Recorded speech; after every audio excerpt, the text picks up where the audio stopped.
Buenas tardes a todos y todas quienes vienen llegando.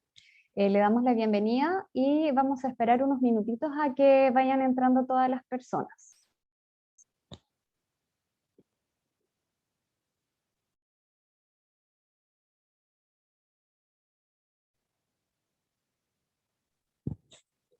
Oye, yo no veo a la gente que llega. ¿Qué pasa si hacen consulta o algo? ¿Cómo veo ahí quién habla o quién está? Yo voy a dirigir las preguntas. Acá veo que hay 8 personas ya.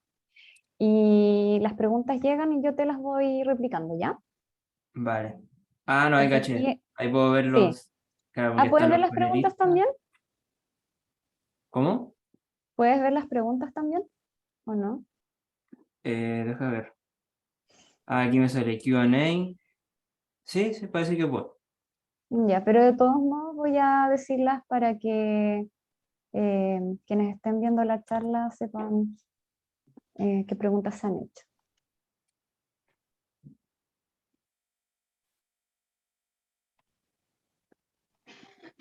Vamos a esperar 2 minutos aproximadamente y damos comienzo a la charla.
Bueno, y en honor al tiempo, vamos a comenzar para no demorar más a quienes ya están dentro.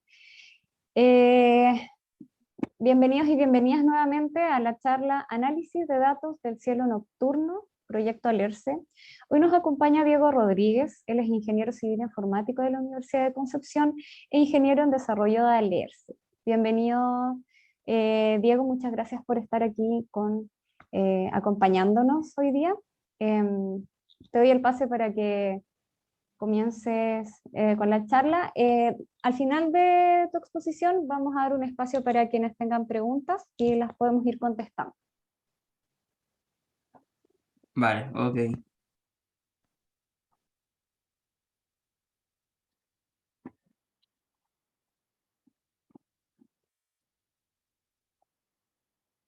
Ya. ¿Estamos bien ahí con la pantalla? Todo bien. Ya. Bueno, muchas gracias por estar acá, por venir a esta presentación. Como dijo Muriel, mi nombre es Diego, bueno, estrictamente soy miembro del Data Observatory, pero trabajo fundamentalmente en el proyecto Alerce. Y esta charla se trata un poco de qué es lo que hace Alerce, en qué consiste un poco el trabajo de la astronomía en general y el análisis de datos y cómo todos estos conceptos se van integrando también en este proyecto. Vale, entonces, lo primero que les voy a comentar es qué es Alerce. Alerce es un broker. ¿Y qué vendría siendo un broker en este contexto? Existen los telescopios que se llaman de rastreo.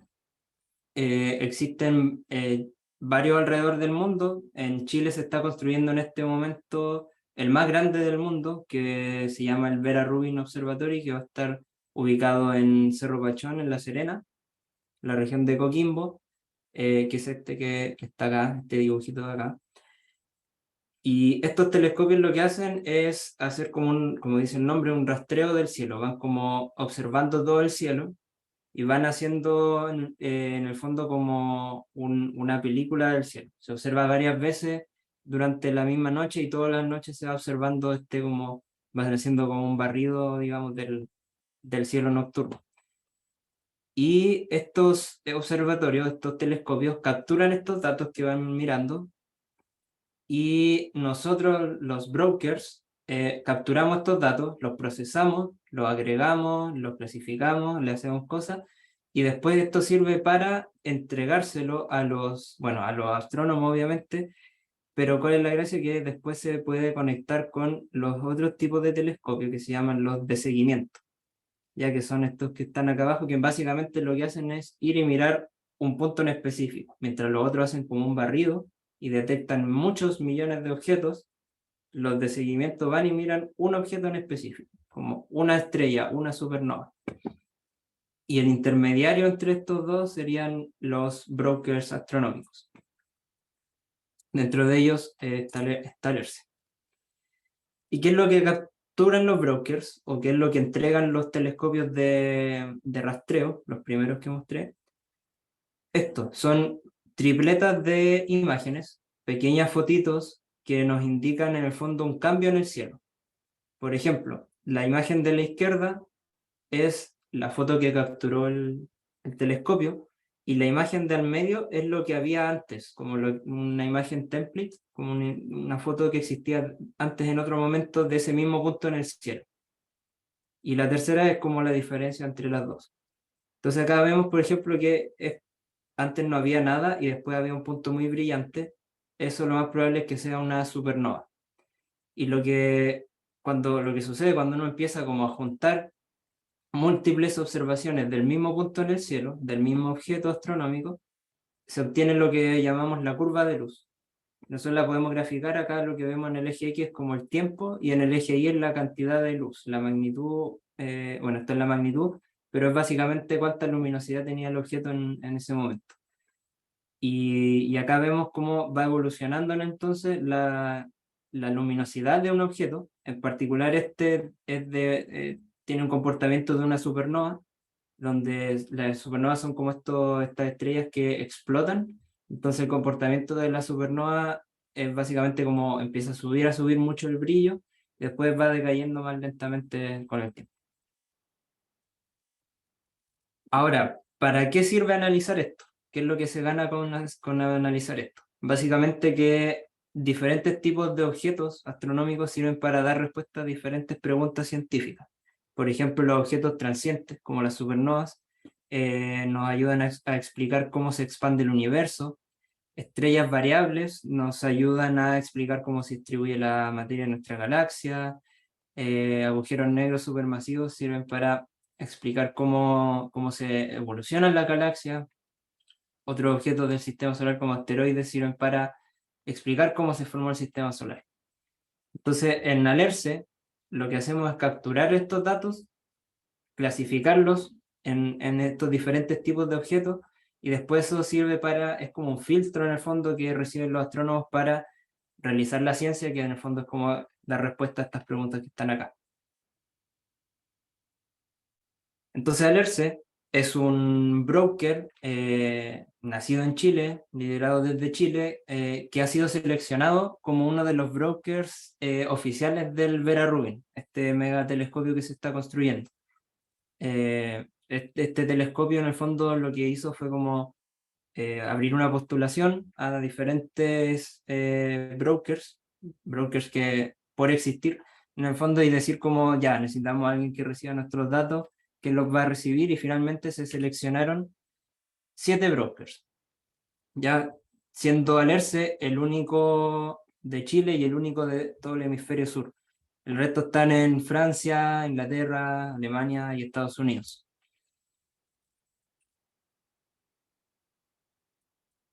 Y como dije, entonces, Alerce lo que hace es capturar estos datos, se hacen un montón de procesamiento, clasificación entre ellos, y lo que hacemos es después entregarlos a través de diferentes plataformas o salidas.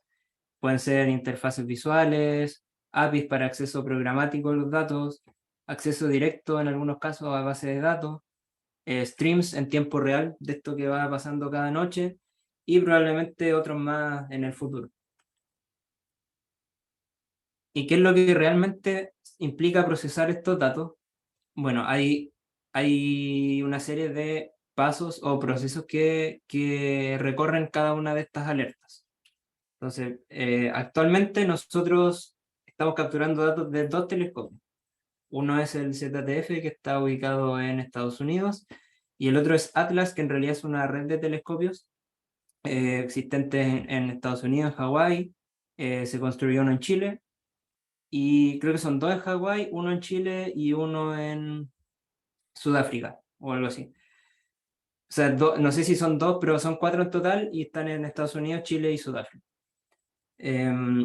Nosotros capturamos estos datos, los recorren estas alertas una serie de pasos de procesamiento, ya algunos pasos tienen que ver netamente con almacenamiento, otros datos tienen que ver con anotar, darle más, enriquecer en el fondo estas alertas y almacenarlas en bases de datos que son visibles o son consultables por usuarios.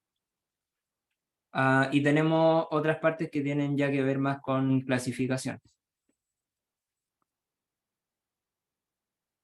Ahora, ¿cómo llevamos a cabo o cómo un poco modelamos toda esta parte de procesamiento? Nosotros tenemos un framework propio que se llama el Alert Processing Framework, y básicamente consiste en una estandarización del desarrollo y como la ejecución de estos pasos de procesamiento. Tiene como tres fases. Primero definir cuál va a ser como el paso o step. Cada una de estas unidades le llamamos step. Entonces, definir el step. Usamos nuestro framework para como estandarizar ciertas partes de cómo se va a comportar, qué funcionalidades va a tener, algunas funcionalidades estándar, y estandarizar también la ejecución. Usamos muchos contenedores y servicios en la nube para la administración de estos contenedores. Pero hay una parte muy importante que es toda la parte de Machine Learning. O sea, esto que nosotros hacemos de diferentes pasos de procesamiento, hay pasos que tienen que ver netamente con clasificación. Y en Alerce tenemos dos clasificadores, al menos corriendo en producción tenemos dos. Existen varios otros que están como en desarrollo o que se han probado, que no son tan buenos como los que ya están en producción en el fondo. Y el primero es el Stamp Classifier. Déjenme volver un poquito acá atrás para mostrar. Acá si se fijan, esto está como en orden de que van llegando las alertas y van avanzando. En algunos casos corren en paralelo y en otros van avanzando como por estos pasos. Entonces, si se fijan, hay una parte de acá de clasificación que llamamos clasificación temprana, y después viene una parte que es la clasificación tardía, entre comillas, que tiene otros requerimientos. Entonces voy a hablar primero de esta parte de la clasificación temprana. Ahora sí. Entonces,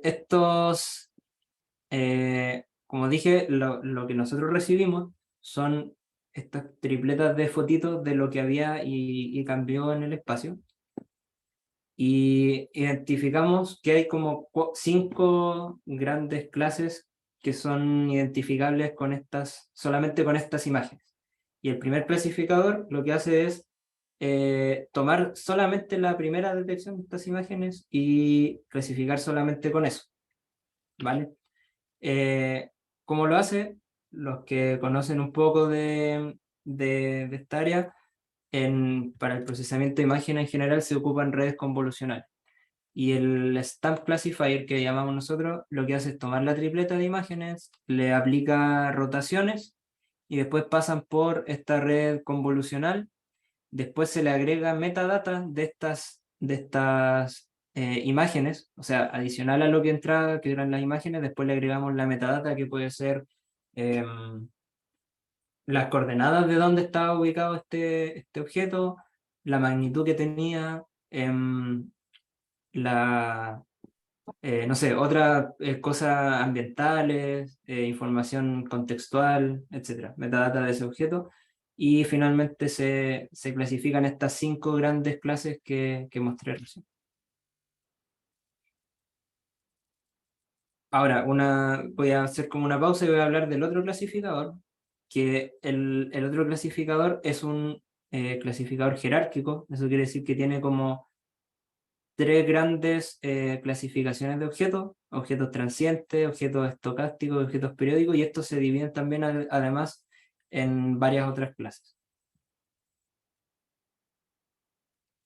Y la diferencia de este con el anterior es que si bien el otro recibía la imagen para clasificar, este recibe información de la curva de luz. Este requiere ya información como temporal de los datos de un objeto en particular. Entonces, por ejemplo, las supernovas tienen este comportamiento, objetos estocásticos como agujeros negros tienen otro comportamiento, objetos periódicos, por ejemplo, estrellas que están como rotando, tienen un comportamiento periódico porque tenemos como cuando están las dos de frente a la Tierra, brilla más, y cuando empiezan a rotar y queda una detrás de la otra, eh, brilla menos en el fondo porque se eclipsan. Y estos objetos entonces se clasifican usando información de la curva de luz. Y esta información de la curva de luz se obtienen, eh, creo que son como ciento y tantas features que se llaman, características. Caracterizamos la curva de luz con diferentes valores, que pueden ser, por ejemplo, información de las magnitudes máximas, mínimas, distancia promedio entre dos observaciones, etc. Y eso después entra a este random forest jerárquico. Ahora, ¿cómo se comparan estos clasificadores? El Stamp Classifier tiene, como dije, menos clases que el otro, pero este es mucho más temprano, que logra clasificar con mucha menos información, solamente la información de la detección que está llegando o de la foto que se obtuvo, mientras que el otro requiere historia hacia atrás. Y bueno, la precisión en el fondo, estas matrices lo que muestran es qué tan preciso es. Mientras más colorida la diagonal, más preciso el clasificador. Después pueden hacer más consultas si quieren, no voy a explicar tanto eso. Otros trabajos que se están haciendo con Machine Learning, recientemente se desarrolló este identificador de galaxias, que, bueno, ¿para qué sirve identificar la galaxia? Por lo general, las supernovas, cuando ocurre una supernova, va a ocurrir cerca o en la cercanía o adentro de una galaxia. Y esta información de la galaxia sirve para categorizar mucho mejor esta supernova. Entonces, por eso es la intención de detectar cuál es la galaxia a la que pertenecía la supernova. Entonces, tenemos, por ejemplo, la supernova, y esta flechita indicaría que pertenece a esta galaxia. Y la premisa de este trabajo fue que, bueno, la información, eh, las imágenes que recibimos, no es necesario que sean tan grandes en resolución.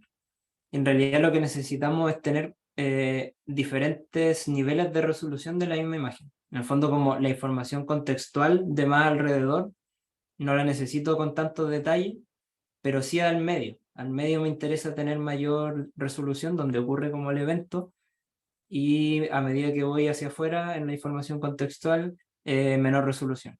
Y eso es lo que se hizo para entrenar esta red convolucional también, que recibe estas imágenes de diferentes niveles de resolución. También se están entrenando clasificadores que, en lugar de usar las estampillas, usan esta representación diferente de las estampillas, y eso también permite ahorrar espacio de almacenamiento. Nosotros almacenamos igual todas estas imágenes, y se imaginarán que son varios teras de información que recibimos. Vale, eso como en Machine Learning. ¿Y qué productos hay asociados a todo esto? Entonces, de esta pipeline, de este flujo de datos que nosotros creamos, se genera un stream de datos. Y bueno, la herramienta se llama Kafka, el sistema de mensajería se llama Kafka, y esto lo pueden acceder los usuarios. Tenemos bases de datos que son también consultables, o sea, cada uno de estos eh, pasos de procesamiento van guardando información en estas bases de datos que pueden ser eh, relacionales, no relacionales.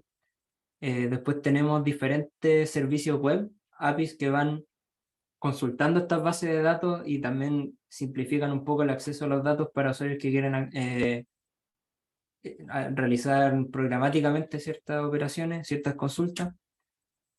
Y tenemos varias herramientas web también que se nutren o reciben información de estas APIs. Y el usuario o los usuarios finalmente interactúan básicamente con cualquiera de estos productos o servicios. Tenemos como dos herramientas principales.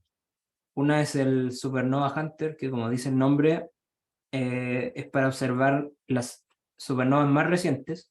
Entonces tenemos como una lista con las supernovas de las últimas 24 horas, por ejemplo, y vemos como la posición en el cielo donde ocurrieron, y esta herramienta la usan los astrónomos para a mano, o sea, no a mano, sino que con la ayuda del clasificador, identificar cuáles son las supernovas que ocurrieron la noche anterior y se reportan como a un catálogo oficial, digamos, un catastro oficial de todas las supernovas que existen.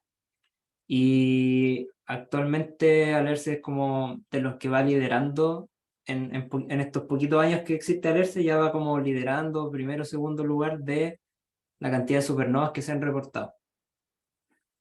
La otra gran herramienta, bueno, esta información de los que en el fondo es como inspección manual por parte de astrónomos, sirve también a la larga para mejorar los modelos. Eso también es importante. La otra herramienta es se llama el Explorer, que nos permite explorar la base de datos, ver la información del objeto, las características que tienen estos objetos, y bueno, su evolución en el tiempo, las fotos, etc. Una tercera herramienta se llama Watchlists, que en el fondo son eh, puntos en el cielo que los usuarios, los astrónomos definen o crean como para recibir alertas personales, les puede llegar a su correo información en el fondo de eventos que ocurran en las cercanías a los puntos que definen como interesantes. ¿Qué herramienta usa Alerce para hacer todo esto? Bueno, primero que nada hay que decir una cosa, que en el fondo las herramientas tanto aplica para casi cualquier proyecto, hay herramientas, las herramientas que se deciden en el fondo son para un caso de uso en particular. Y una herramienta no es mejor que otra, sino que es mejor que otra quizá para un caso de uso en particular. Y lo otro es que no existen únicas opciones, ni tampoco esas opciones son permanentes. Entonces, dicho esto, les comento las herramientas que usamos, que quizás el día de mañana, el otro año, un par de años, a lo mejor ya no va a ser igual de válido. Alerce se basa principalmente en AWS, Amazon Web Services. Usamos diferentes servicios, por ejemplo, para orquestación de contenedores, para, para todo lo que es cómputo, para almacenamiento, está este otro servicio para análisis de datos masivos, pero de forma offline, también tenemos esta otra herramienta. Para el desarrollo, principalmente Python. Sí, seguramente lo habrán escuchado, quizás varios lo conocen. Es bastante usado como en el mundo de ciencia de datos, quizás el estándar ya a esta altura. Y dentro de lo que es Python, bueno, para los servicios web usamos Flask, Django. Para el análisis de datos usamos Spark, Dask o Pandas, dependiendo de la cantidad de datos que se estén manejando en un momento. Para la parte de Machine Learning usamos diferentes frameworks, PyTorch, Scikit-learn en algunos casos, TensorFlow. Para visualización de la exploración de datos principalmente, Matplotlib, HoloViews, Data Shader, dependiendo también de la cantidad de datos que estemos hablando. Por el lado de frontend, aplicaciones web, principalmente JavaScript, TypeScript como lenguaje de programación y librerías de desarrollo Vue, Quasar para las partes visuales, gráficos con eCharts, para visualización de catálogo y imágenes de astronomía, Aladdin. Para gestión de código, paquetes, integración continua, esencialmente GitHub. GitHub tiene como las tres grandes herramientas que necesitamos para versionamiento de código. Tenemos Git. Para la gestión de paquetes tenemos el GitHub Package Registry. Para la integración continua y ese tipo de procesos tenemos GitHub Actions. Y voy a hablar un poquito de GitHub Actions, o sea, de la integración continua en general. Integración continua tiene que ver con con un poco el ciclo de vida del software. Podemos identificar como varias etapas, ¿no es cierto? Y la integración continua se basa como en automatizar estas etapas que va siguiendo el software. ¿Ya? Entonces tenemos la creación de código, después por lo general viene un proceso de construcción o empaquetamiento de este código, de esta aplicación, y testing, ¿verdad? Y la idea es que haya un ciclo, en el fondo, de feedback también. O sea, probamos y obtenemos inmediatamente feedback también en este mismo proceso automático de cómo se está comportando lo que estamos haciendo, si es que realmente funciona como debería. También podría incluso haber un proceso o sumarle a esta automatización un proceso manual, que ya depende como de eh, una cosa es verificar que lo que estamos haciendo esté bien, y otra cosa es validar que lo que estemos haciendo era realmente lo que había que hacer. Y también en el caso de ya llevar a operaciones el código también, tenemos ciertos ciclos que seguir en este flujo. Para temas de monitoreo tenemos diferentes herramientas en realidad. La idea es como poder seguir el paso de cómo se está comportando cada servicio en el tiempo. Y hay un montón de herramientas para eso. Tenemos Elasticsearch, Kibana para almacenamiento de logs y métricas, Prometheus, Grafana para visualizar diferentes métricas que se capturan, etc. Y por otro lado, no son herramientas en sí, pero sí son igual de importantes las metodologías que seguimos para desarrollo. En el caso de Alerce ocupamos o estamos basados en Scrum, y Scrum, para los que no conocen, es una metodología ágil, en el fondo que se basa como en ciclos cortitos de planificación, implementación, donde se supone que al fin, o incluso durante muchas repetidas veces durante uno de los ciclos, el código está en estado productivo, básicamente. O sea, está listo como para ser operado. Y estos ciclos finalizan con, bueno, una revisión de los avances y una retrospectiva, que en el fondo lo importante es como poder evaluar constantemente cómo van siendo los avances, obtener feedback tanto de los clientes o usuarios, en este caso usuarios más que clientes, obtener feedback y poder, en el fondo, la agilidad acá va no está asociada como a la rapidez, no es como programar más rápido, sino que la agilidad está en la capacidad de adaptarse, de poder, a lo mejor si ahora vamos para allá, quizá el día de mañana va a haber que ir para el otro lado, y la agilidad en este caso va como en esa capacidad de adaptación. Para todo lo que es administración de productos, administración de tareas, ocupamos básicamente esta herramienta Notion, pero hay montones de herramientas en realidad para esto.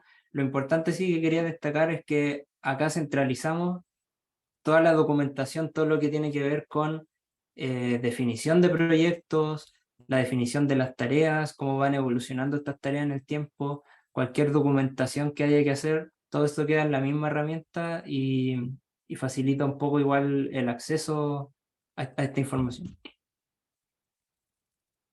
Y por último, pero no menos importante, en términos de metodología, así como tenemos Continuous Integration, integración continua, también tenemos el aprendizaje continuo. ¿Y cómo lo llevamos a cabo nosotros?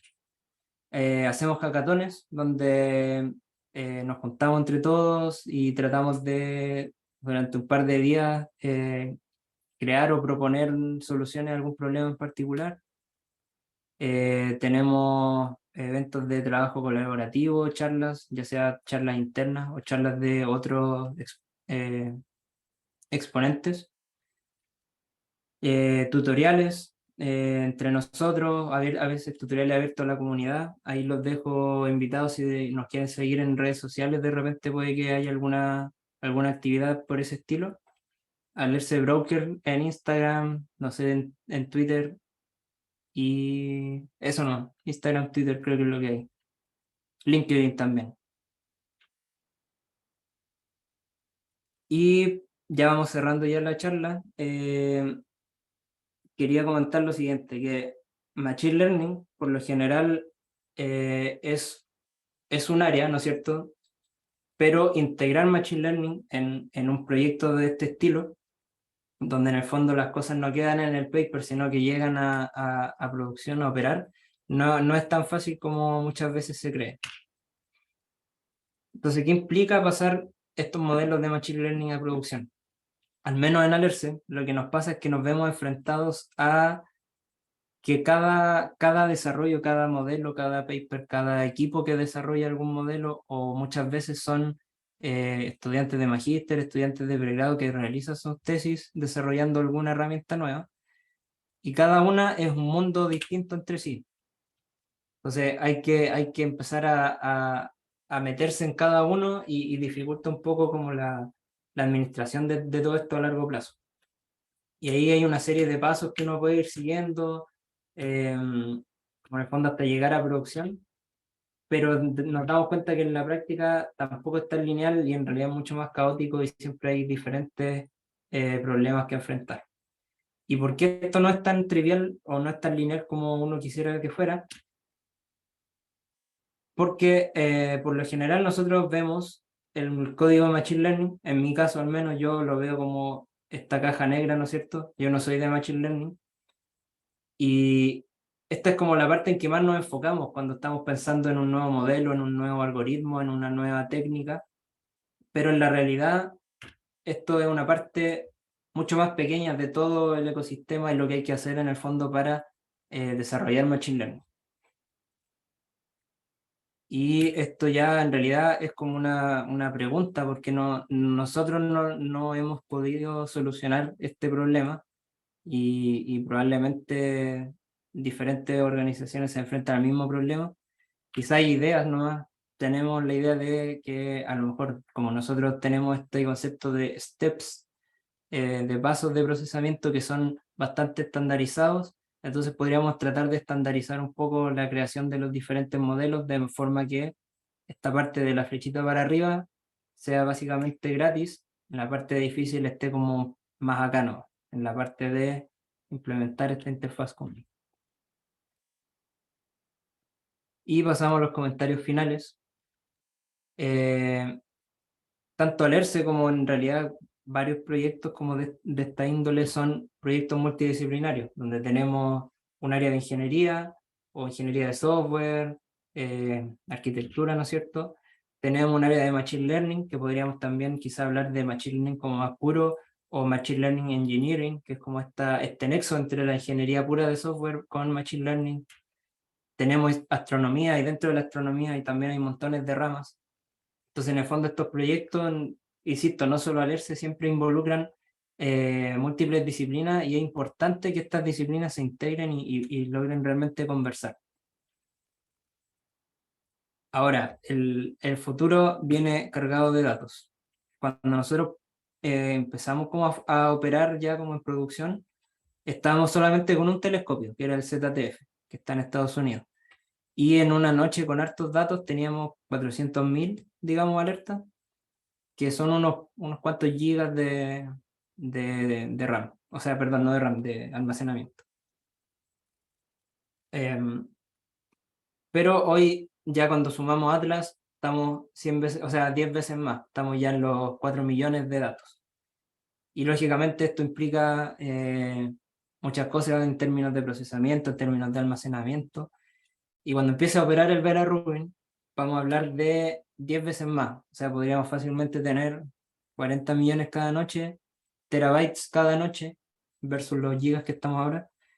Y nuevamente eso nos implica muchas cosas en términos de procesamiento y almacenamiento, costos. Y básicamente para que Machine Learning o la ciencia de datos en general funcione bien y pueda aportar a estos proyectos, también se necesita una buena ingeniería de software detrás. Entonces eso tiene que ver con lo que les decía, que estas áreas tienen que sí o sí conversar y colaborar. Y ahora en particular en Alerce, ¿qué es lo que ha logrado Alerce? Bueno, tenemos desde el año 2019 hasta ahora, ya hemos reportado un 30% de la supernova a nivel mundial. Fuimos los primeros en procesar ZTF con Atlas. Por si acaso, los otros brokers también están con ZTF, pero en este caso nosotros fuimos los primeros con Atlas. Tenemos usuarios alrededor de todo el mundo y estos usuarios están haciendo ciencia gracias a Alerce. Y voy a terminar con esta reflexión, que en el fondo los requerimientos de la comunidad siguen creciendo, siguen habiendo necesidades, siguen habiendo datos, y solamente esto va a ir creciendo aún más. Y como al momento de desarrollar nos estamos quedando un poco atrás. Entonces tenemos que buscar la forma de desarrollar y disponibilizar este software de la forma más rápida posible sin perder calidad también. Y ese es como el gran desafío que tenemos ahora, tanto en software como en machine learning, como en todas las áreas que hemos visto acá. Y si les gustó esto, si les interesa, si quisieran aprender, les dejo la invitación entonces para que participen y se puedan informar del diploma que ofrece la unidad de Data Science de la Universidad de Concepción, el diploma de Ciencia de Datos Avanzado. Ahí tienen los datos, comienza el 21 de octubre. Disculpa, Diego. ¿Sí? Tiene un pequeño error esa imagen. Voy a compartir la correcta. Ah, bueno, Te envié ahí la la hace otra. llegar la Sí, lo que pasa oficial. es que el correo es uds@id.udec.cl. Ese es el correo para postular o hacernos cualquier tipo de consulta sobre el diploma. ¿Y las redes sociales? Las redes sociales son uds.udec. Y la página web uds.udec.cl, ahí está toda la información de los diplomas que ofrecemos.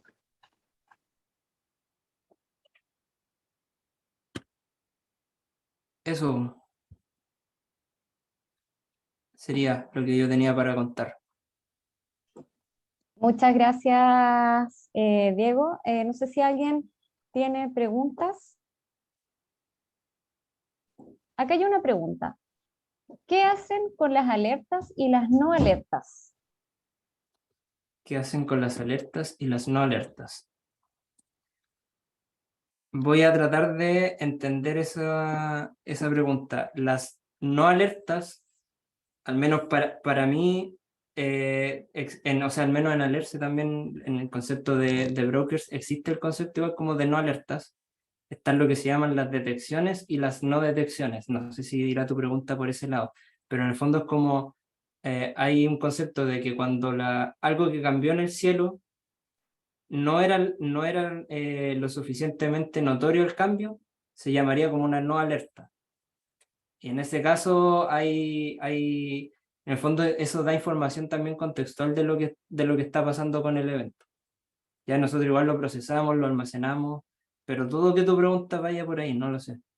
En el caso de Machine Learning con las alertas que no son alertas, en el fondo se clasifica con alertas que cumplen ciertas condiciones, ¿vale? Es como que no todas las alertas son clasificadas. Entonces ahí también hay como un filtro, por así decirlo. No sé si eso responde o iba por ahí la Andrés pregunta. dice que su pregunta va por el lado de la ingeniería de datos. Ya, o sea, creo que la respondí entonces, porque en el fondo igual las tomamos en consideración, las almacenamos y es información que eh, viene como a aportar más a las que sí son alertas. Vale. Ujú. Camila Godoy pregunta, ¿en qué red social, o sea, en qué nombre suben estas historias de las que hablabas? O sea, disculpa, tutorías, estas tutorías. Sí, mira, por lo general, cuando hay algún evento de ese tipo, se va a avisar por todos lados, así que en el mismo Instagram lo pueden ver, es alerce.broker, si no me equivoco. Podemos anotarlo acá. No creo que haya otro Alerce Broker, así que si buscan por Alerce Sí, Broker, va creo a que es salir. alerce.broker. Sí. Bueno, recordarles que esta charla es realizada por el Diploma en Ciencia de Datos Avanzado de la Unidad Data Science de la Universidad de Concepción, que tiene sus postulaciones abiertas y que está con un 25% de descuento hasta el 31 de agosto. Si alguien tiene alguna consulta sobre el diploma, nos la puede hacer al tiro o también escribirnos a nuestro correo uds.inf.udec.cl. Vamos a esperar un par de minutos si es que alguien tiene alguna otra consulta. Mira, ahí comentaron también con respecto a los falsos positivos. Voy a volver a poner la presentación un segundo porque, claro, con respecto a eso me gustaría dar una información. Acá, en este caso de las... ven la pantalla, ¿verdad? A ver, ahí mejor. Sí, se ve. Ya. Por ejemplo, el clasificador de estampillas tiene estas 4 clases que sí son en el fondo como objetos, y existe esta otra clase que en el fondo es como todo lo que no era un objeto real. ¿Cachai? Por ejemplo, acá sale esto que era como un error en la toma, algo brillante que apareció. Lo mismo acá, esto quizá era un satélite o algo que apareció por ahí en el cielo, que en el fondo no era como algo, no era un objeto válido de los que estamos analizando. Entonces, eso también, si al telescopio se le pasó un dato de estos, o el clasificador se supone que lo clasifica igual como algo que esto no era. Pero de todas formas nosotros almacenamos y procesamos todo esto. O sea, esta información igual está y sirve para también, en el fondo, como determinar y limpiar qué es lo que sí nos importa.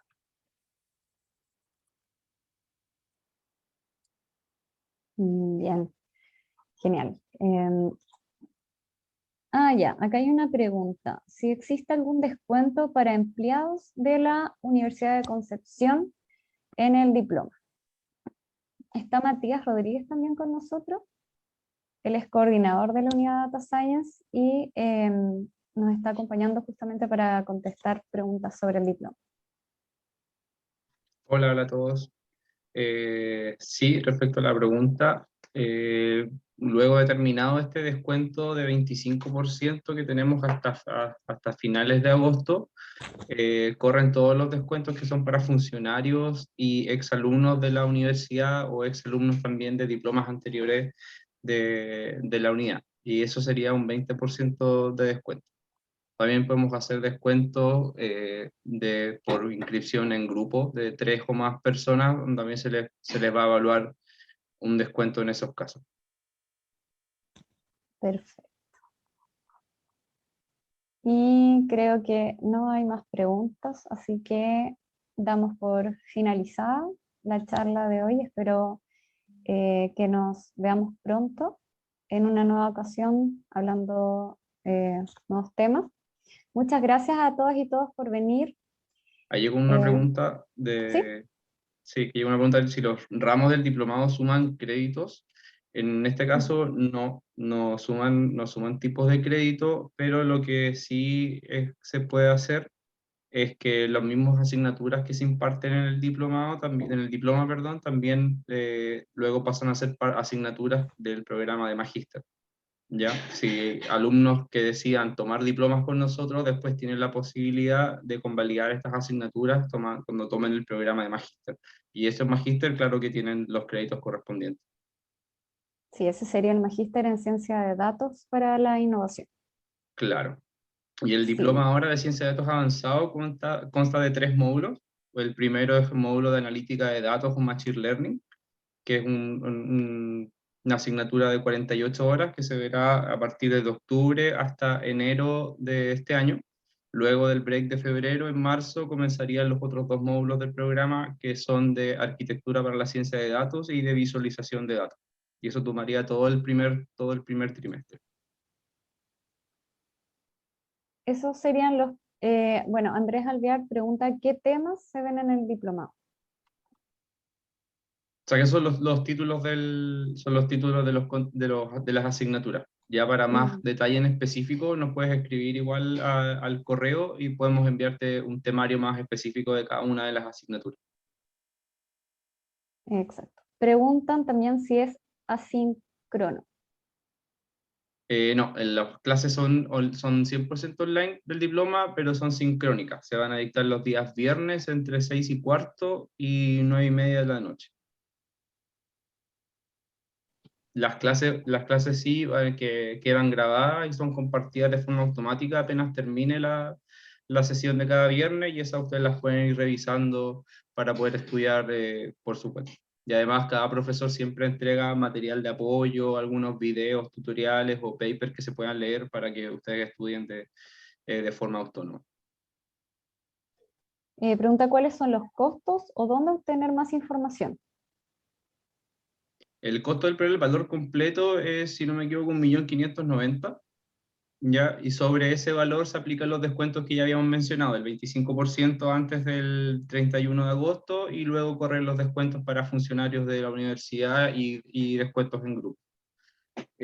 Para más información sobre el programa, puedes ingresar a nuestra página web, que es uds.udec.cl. Ahí está la información tanto del diploma en ciencia de datos avanzado, que tiene sus postulaciones abiertas, como del magíster y los otros diplomas que por ahora se cuentan con postulaciones cerradas, pero que podemos volver a dictar. Si no, también nos puedes escribir ahí en el correo que se mencionó en el chat, a uds.info.udec.cl. Lisandro también pregunta si la inscripción es por correo. Sí, es todo a través de correo electrónico. Nosotros pedimos 3 documentos, que son un certificado de título, una carta de motivación para postular al programa y el currículum vitae. ¿Y de cuántas horas es el diploma y es necesario cumplir con algún requisito previo? Son 96 horas de pedagógicas para el diploma, 48 de analítica, 24 de visualización, 24 de arquitectura. Y requisitos, se requiere tener algún conocimiento previo en ciencia de datos, ya que como es avanzado y se va a partir directamente con Machine Learning, es ideal que los estudiantes puedan tener ese conocimiento básico en programación, idealmente en Python. Alejandro Lorca pregunta si puede inscribirse antes de fin de mes y comenzar a pagar el próximo año para aprovechar el descuento. Para pagar el próximo año, no. Podríamos dejar unos par de meses antes del inicio del programa, pero tendrías que, claro, asegurar tu postulación ahora antes de fin de mes, pero los pagos se tendrían que pagar antes del inicio del programa, que sería ya más tardar en la tercera semana de octubre. El monto se cancela, sí, se cancela totalmente, y podemos dar ciertas facilidades también de cuota a través de transferencia bancaria. Igual, de cualquier forma, esto se hace a través de la tienda virtual de la universidad, donde ustedes pueden pagar con tarjetas de débito o tarjetas de crédito, y las de crédito obviamente hasta 6 cuotas sin interés. Súper. Creo que ya no hay más preguntas, así que nos despedimos por hoy. Muchas gracias a todos y todas por participar. Espero que nos veamos pronto. Y no se olviden de seguir nuestras redes sociales, nuestra página web, para estar al tanto de lo que está sucediendo en la unidad de Data Science y de todos los diplomas y el magíster sobre nuevas fechas de postulación, entre otras cosas. Así que muchas gracias. Y por supuesto, muchas gracias, Diego, por la charla de hoy día y por explicarnos bien estos temas que son muy interesantes. Muchas gracias. Chao, chao a todos. Hasta luego. Chao. Chau.